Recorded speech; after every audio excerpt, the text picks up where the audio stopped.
नमस्कार बंधुगण, आजिर भिडियोटी अंकशास्त्र उपरे आधारित अटे।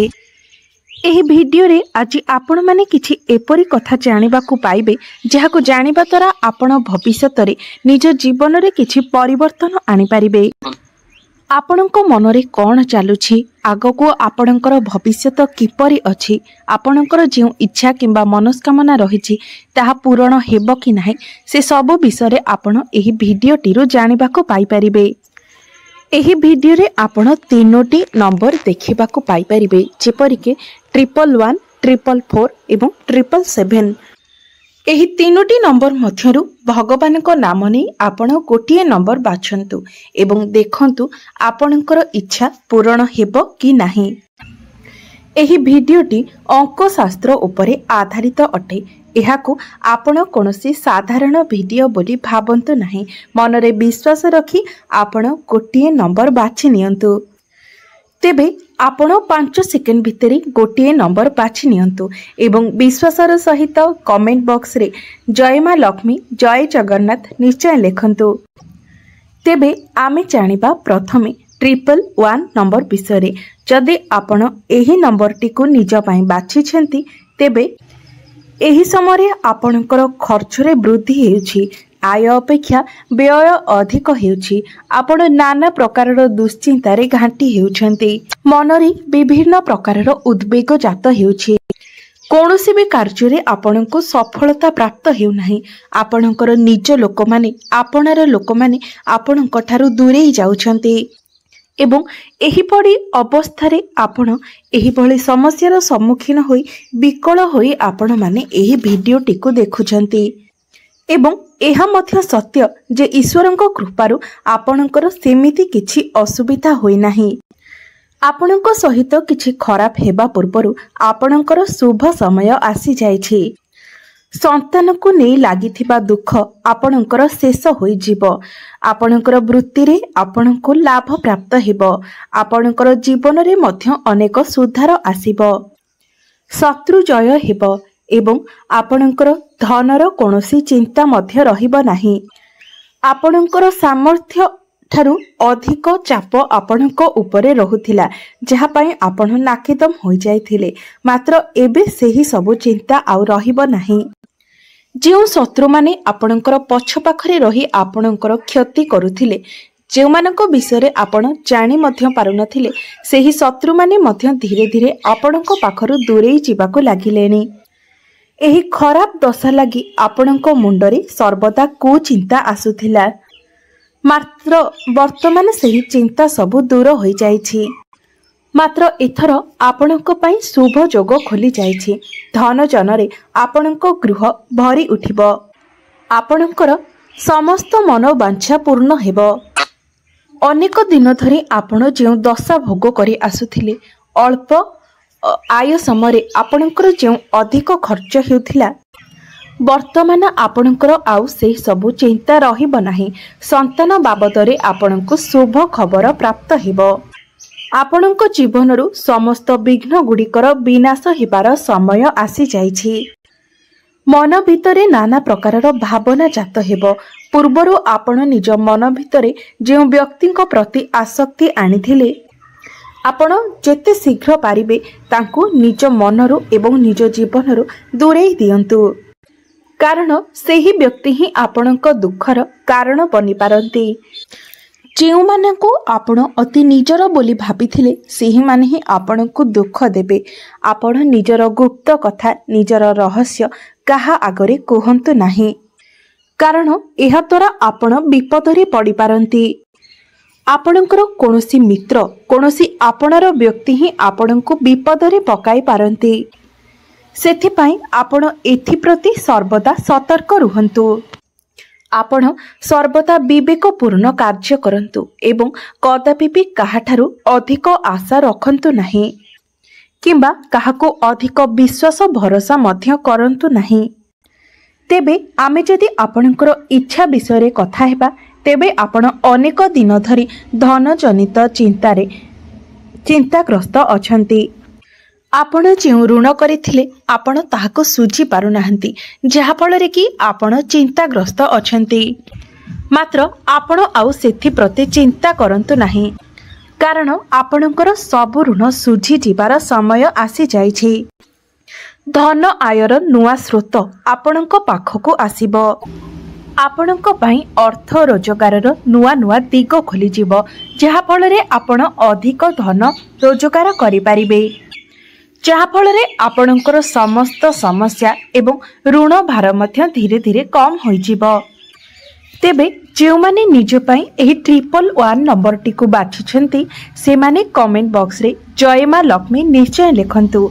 तेबे एहा परे जो माने द्वितीय नंबर अर्थात 444 नंबर टी को बाछिछंती आपणक पई वर्तमान सुख सौभाग्य एवं ऐश्वर्य प्राप्तिर जोग विद्यमान अटे।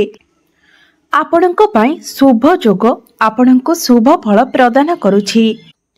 एही शुभ दशा फलरे आपणको अर्थ मान सम्मान एवं जस मध्य प्राप्ति हेबो। इच्छा अनुसारे आपणको निश्चय भावरे फल प्राप्ति हेबो। आपणको जीवन रे धीरे धीरे शुभ फल प्राप्ति हेबाकु लागिबो। आपण माने जानती अशुभ फल आमको जल्दी ही प्राप्त होई थाए, मात्र शुभ फल आम जीवन को धीरे धीरे आसी थाए। एहा पूर्वरु आपण जाबतीय प्रकारर कष्ट भोग करिथिले, फलरे दुख दरिद्रता रोग आतंक गुप्त शत्रु अजथा खर्च मानसिक अस्थिरता मध्यरे आपण नाना प्रकारर अशुभ फल भोग करिसेंती। आपणकर जो माने गुप्त शत्रु थिले से माने हारि जिबार अवस्था आपण देखि सारिलेनी। आपणकर शत्रु माने आपणक सहित जोगाजोग करिबार रास्ता खोली जाइछि, मात्र आपण माने पुणी थरे सही भूल करंतु नाही। आपण माने पुनर्बार सेमानक सहित हाथ मिसांतु नाही। यथा संभव सेमानक ठारू दूरेई रहिबा पई चेष्टा करंतु। जो माने आपणको धोखा देइछंती, जो माने आपणको अनेक हैरान हरकत करिछंती, सेमानक सहित आपण माने आवश्यकता ठारू अधिक मिलामिशा करंतु नाही, कारण एहा द्वारा आपण पुणी थरे विपदरे पड़ी पारंती। एहा छड़ा आपण वर्तमान किछि चिंतारे पड़ी जाइछंती एवं आपणकर चिंता भासमान बिजुली परि देखा दे पुणी थरे उभेई जिवो। आपण प्रतिदिन संध्या समय ओम नमो भगवते वासुदेवाय नमः एही मंत्रर जप करंतु। आपणक जीवन रे थिबा समस्त समस्या गुड़िक आपे आपे आपणक जीवनरु दूरेई जिवो। एहा छड़ा आपण जदि पारुछंती निजर जातक विचार कराई नियंतु, कारण आपणकर जो अशुभ दशा चलीछि सेथि पई आपणको से किछि ना किछि प्रतिकार निश्चय भाबरे कहि परिबे, जहा फलरे आपण से अशुभ दशार प्रकोपरु निजको रक्षा करि परिबे। पारिवारिक शांति प्राप्त हेबो, चिंतारु मुक्ति मिलिबो। आपणको स्त्रीको पई आपण जो दुख पाउथिले से सबु समस्यार मध्य समाधान होई जिवो। धन जन सुख समृद्धि प्रत्येक क्षेत्र रे आगको आपणको जीवन रे शुभ समय आसीबाकु जाउछि। जहाँ भी दुख आपण जीवन रे भोग करिसेंती सेथि पई आउ चिंता करंतु नाही।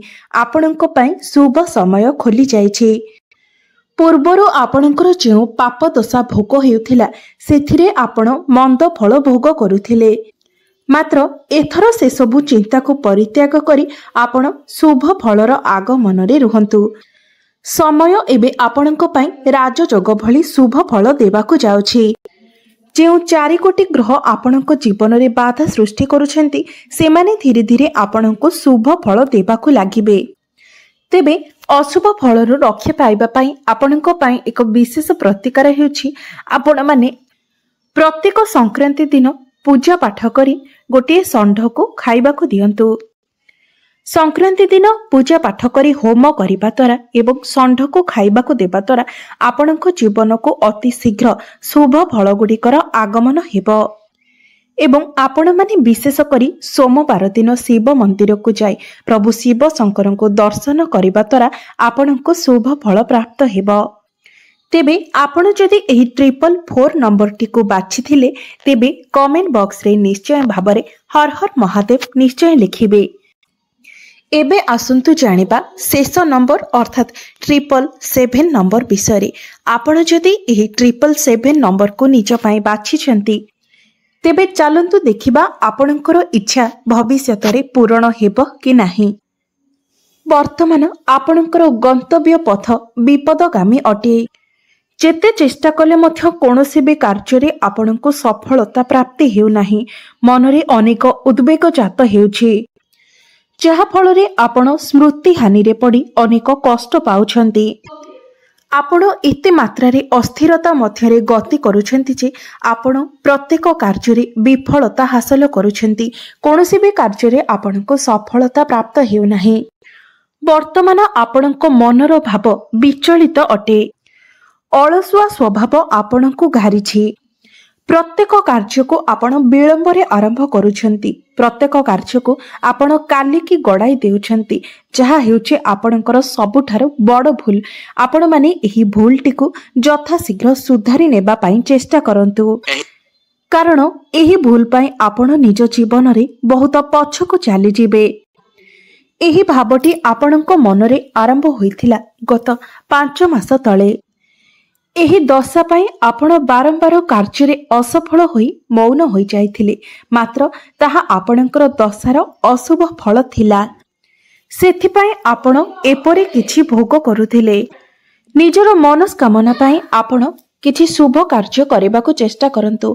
भगवानंकर मंदिर को जाई भगवानंक निकटरे प्रार्थना करंतु।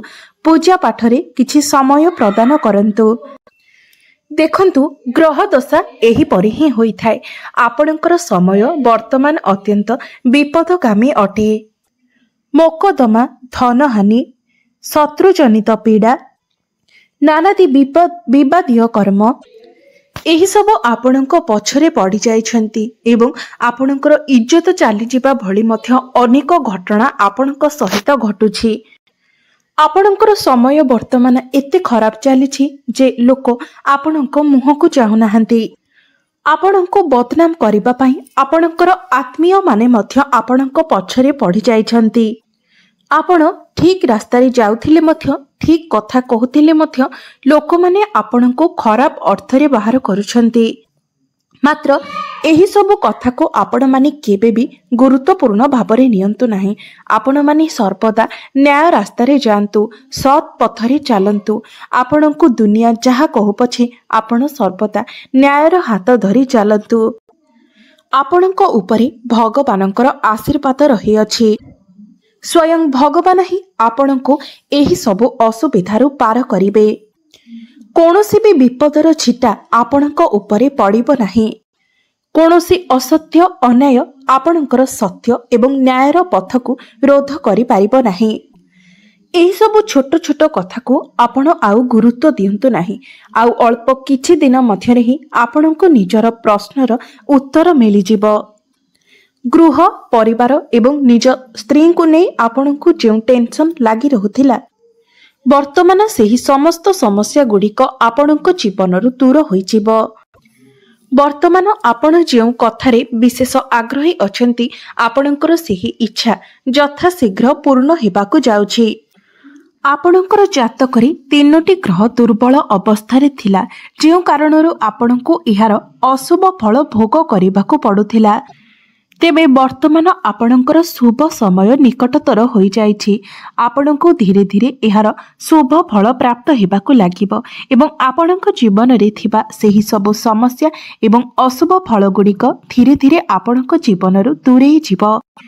एहा परे आपण जेउ भी कार्य करिवे, जेउ कार्य रे हाथ देबे, सेथिरे आपणको सफलता प्राप्त हेबो। मित्र मानक सहित आपणकर सुसंपर्क संगठित हेबो। शत्रु माने आपणक जीवनरु दूरेई जिवे।